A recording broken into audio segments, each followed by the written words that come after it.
You're watching Money Talk Viewpoint, and I'm Chantel Leeson. Thank you for joining us today. You know, one of the unique factors about all businesses that they have in common, successful businesses know how to connect to the right people with the right message at the right time. What we do at Money Talk Viewpoint is introduce you to an audience so that we hope to get you in that right niche where you're meeting the right people. And since we're on as what they call an evergreens platform, they will pick up on you in the middle of the night. We hope we get the right person for you at the right time. So my special guest today is Don Spafford. Did I pronounce that right? Yes, that's correct. Okay. So Don's going to tell us about what he does. And this is the key time of the year because the first of the year. Don, I'm going to switch mics on. I'm going to put you on personally, but we'll pop on in and out. But tell the audience what you do. Yeah, thanks, Chantel. My pleasure to be here. So I work with Beyonder Holdings. We are a outdoor hospitality investment company. So we actually purchase and manage RV campground resorts and marinas all across the country. And we purchase these with investors that come on board with us through syndications. We, of course, love to work with family offices and private equity groups as well that can help fund these purchases and the expansions of them. So that's primarily what we focus on. Well, let me ask you, Don, what led you to get involved with this? Tell us specifically what your niche is and what Beyonder does specifically. Yeah, for sure. So as I mentioned, we purchase RV campground resorts and marinas. This is kind of a very specific niche in real estate. We still do what's called a value add process on these properties. Many people may be familiar with value add multifamily, whereas they purchase those and then improve the property through updates to the flooring, appliances, and paint to make the property more valuable, to increase the rents, and therefore give returns back to investors. We're doing a similar thing with the campgrounds, but instead of replacing flooring and appliances and that kind of stuff, we are typically doing a lot of expansion. We'll add on more RV sites, more amenities, improve, of course, the processes and systems that are there, make upgrades to like their hookup components where people hook up to electricity and utilities, general site improvements to make it nicer and cleaner. Get great online website presence to get those online reservations and bookings. And what led me to this, I'll say, give a little bit of background. So my background actually is in finance, banking, investment science, and portfolio management. But I started investing in real estate myself in 2017 and was really pushing towards multifamily was kind of the realm that I got into, which most people tend to do because it's I guess familiar and there's plenty of that type of product available. But myself, as I was really getting into it heavily in early 2021, in my opinion, the returns were not good enough for what I was really searching for and what I'd been doing on my own. And so I was just searching for something that could be out there that's better, that could give better returns, maybe without even so much competition to have to outbid everybody else just to get something. And that's kind of how I guess would say stumbled across RV campgrounds. As I listened to many podcasts as I would work and do things that just to learn new things about finance and investing. And I heard on a different podcast somebody else talk about RV campgrounds. That really got me interested because where I live in eastern Idaho, we're very close to Yellowstone Park. Most of my neighbors have RVs and go camping all the time. So I saw this as a potentially untapped niche where there's a lot of opportunity and a lot of even potential users that go to these campgrounds who could also be investors in them. And so I started researching more and learning about the multiple income streams they provide, and just really set out to want to get involved and learn more. And I started networking with people that are already in that space. And that's why I eventually ran across a couple of guys who are now my partners. And that's what I've been doing ever since. You covered a lot there. In fact, you covered my next question. I was going to ask you what led you to get involved in that niche, but you actually answered that question for me. And I think the audience listening in, they can understand how you got into the niche. Well, how long has Beyonder, and am I pronouncing that right, Beyonder? Yes. How long has it been in business? So Beyonder was formed in 2020. My two partners, the founding partners, they are both outdoor enthusiasts and actually met on a paragliding outing and discovered that they are both in real estate and started becoming friends and going camping together and came up with the plan to start buying campgrounds on their own. So they initially thought we'd buy a few campgrounds for holding our family and that's it. But then realized, well, how do we get to 100? And they quickly realized that they cannot do that on their own. And so kind of just set out to start building a team, and that's kind of where I came in, just the right time, right place to meet up with those guys, and I got involved with them in 2021, and we've bought several properties since then, and so yeah, we've been, it's a relatively new company, I guess we'd say, for this niche of real estate. But to be honest, there's not a lot of people that are in this particular niche of RV campgrounds, which is great for us because now, even though there's a short time we've been in it, we are, I'd say, one of the leaders in this industry. More of the name and brand recognition out there for this type of investment property in RV campgrounds. I tell you something very interesting about what you Hmm. just mentioned. A lot of people that aren't familiar with it aren't familiar with this niche of campgrounds. A lot of us have, we looked at multi-income properties, uh, apartments. Yep. And you mentioned you didn't get a good return that you were looking for. And I'm imagining there are a lot of people out there that don't get a good return for whatever reason and Sure. are looking for an opportunity to get into real estate. I mean, what type of returns does the underholdings offer to investors?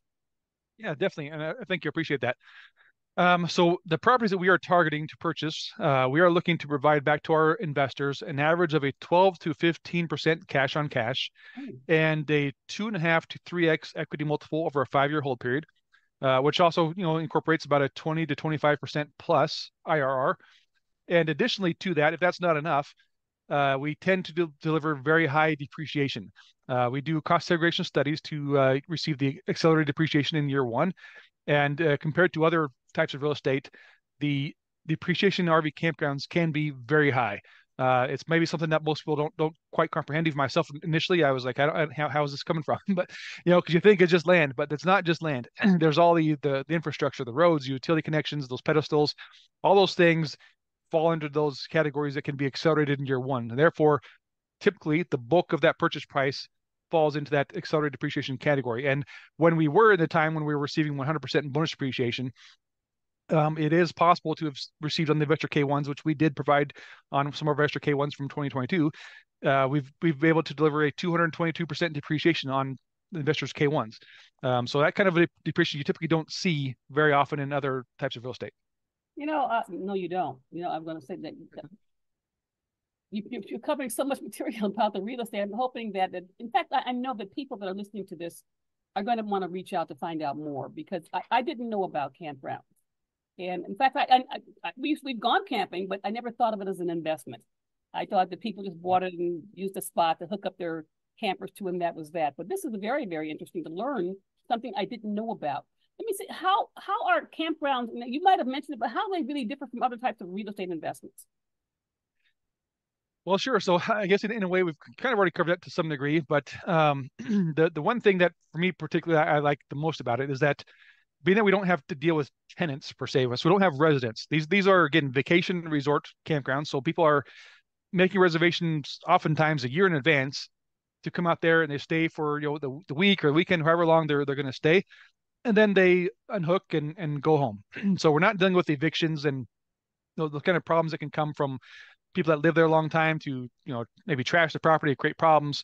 And so we are really providing a great experience, right? We are providing this memories and experiences for people to come and enjoy, and not to deal with those kind of problems. Which for me personally, I like that the most because in the multifamily space, again, or some other types of residential rental properties, the way to increase the income and increase the value is by increasing the rents. Right? So effectively, at times you could be putting somebody at a very hard spot where they have to decide now, do they want to pay a higher rent to stay there, or maybe change their budget, decrease their food budget or something to afford rent, or go try to find someplace cheaper, which may not be as nice. And myself, again, being in real estate as long as I have, my wife is a realtor. We've seen many situations where, yeah, you go to visit some properties and somebody's been living there for, you know, sometimes 20 years, and they like a single mother with kids. And I often think, I don't want to be the one putting her out on the street and with her family or trying to put in that kind of situation. So in this niche, we're not dealing with that. This is disposable income that people are going to go have good time. If something comes up and they, can't go, can't afford it, then they just won't do that. It does not affect their living lifestyle, right? Their housing. So for me, that's the biggest difference that I really like a lot. And being that we don't have to deal with evictions, if somebody would, let's say, were to overstay their welcome, instead of going through the court system, which sometimes could take months, depending on the state you're in, for us, it's as simply as calling the local police station to say, hey, we've got somebody trespassing. They need to be removed from the property. So it's very much a very easy process to get people off if needed. But luckily that really doesn't happen. Most people are mindful and respectful that are coming here to enjoy the property and then leave. Something that's very interesting.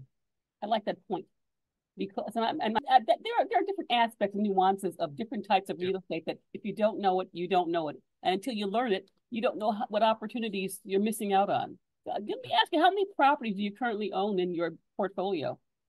Yeah, so currently we have 6 properties that we own and operate ourselves. A seventh one that we manage.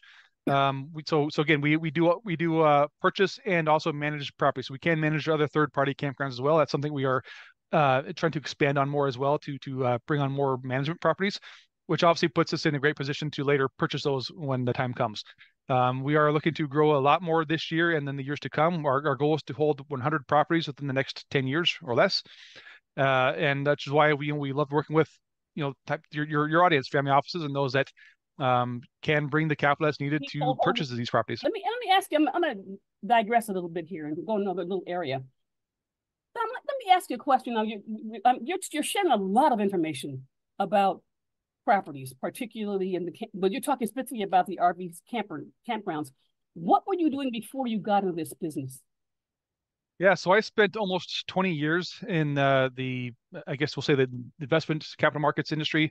I worked for a large firm that does back office support for investment advisors. So I spent almost 20 years in that corporate space before coming full-time real estate and being all fully on board with Beyonder Holdings. What has been your comparison to working in the investment industry and working here? You're more of an owner in this position, in this capacity, am I correct? Yes, correct. I'm a partner with Beyonder. Okay. So what has been, by comparison, what has been not only your experience, but the experience in working with clients from one end to the other, and from this end in real estate to working with a financial advisor with clients?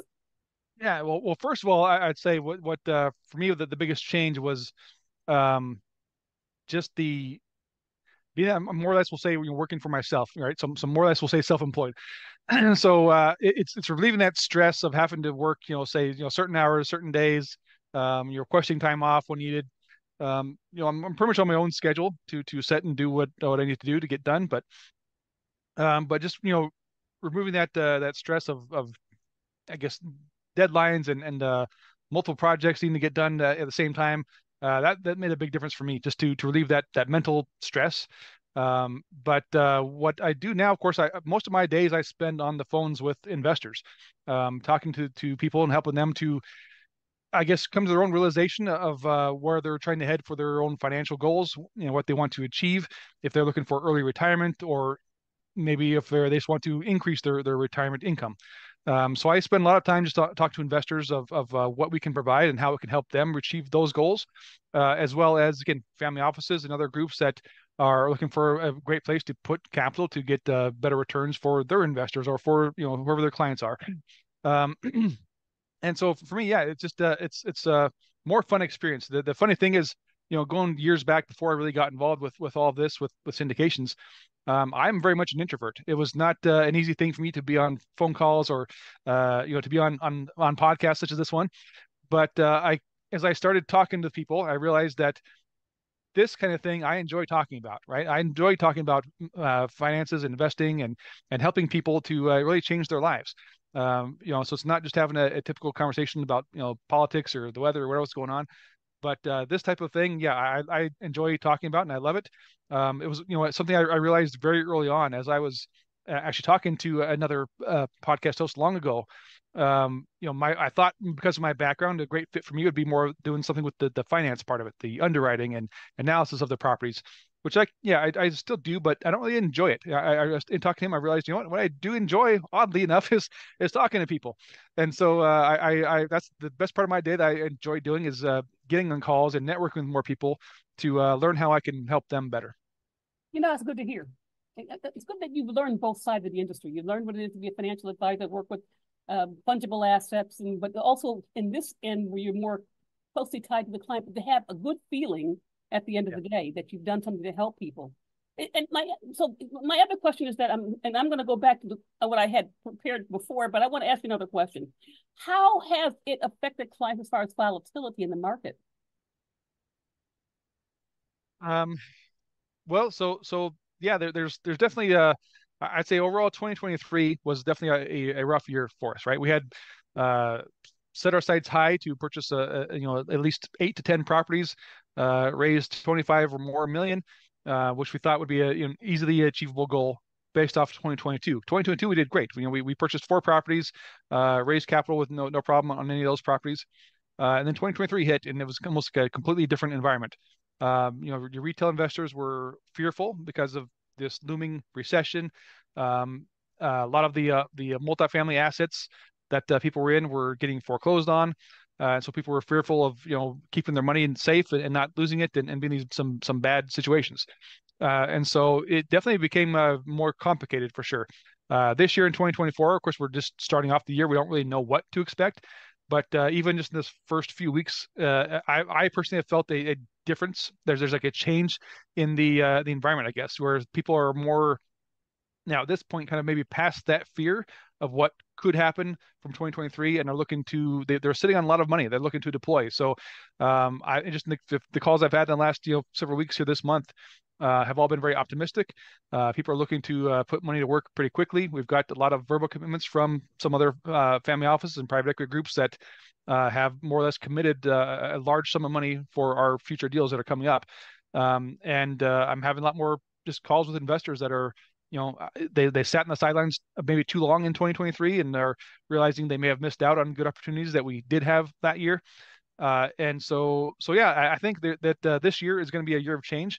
Again, we don't know what's to come, but yeah, so far I guess from the political side of things, we are expecting interest rates to come down some, which helps instill more confidence, I guess, in the markets. And but we are definitely on trend to do great things this year, and we're looking to get into even bigger properties than what we have been doing because of the confidence level we have with these big check writers, will say, that are looking to deploy a large sum of money and help us do bigger deals and do more things and help our company to grow even more.